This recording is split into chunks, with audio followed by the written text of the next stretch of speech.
İyi günler arkadaşlar. Kanalımıza hoş geldiniz. Yepyeni bir video ile karşınızdayım.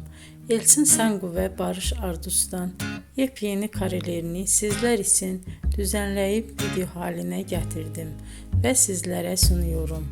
Umarım beğenirsiniz. Elçin Sangu ve Barış Ardus Kiralık Aşk dizisinde birlikte rol almış ve herkes tarafından çok beğenilmiştiler. Biz de onların en güzel ve en özel karelerini sizler için hazırladık. Videoların devamını istiyorsanız kanalımıza abone olup sona kadar izlemeyi unutmayın. Hoşça kalın. Bizden bu kadar.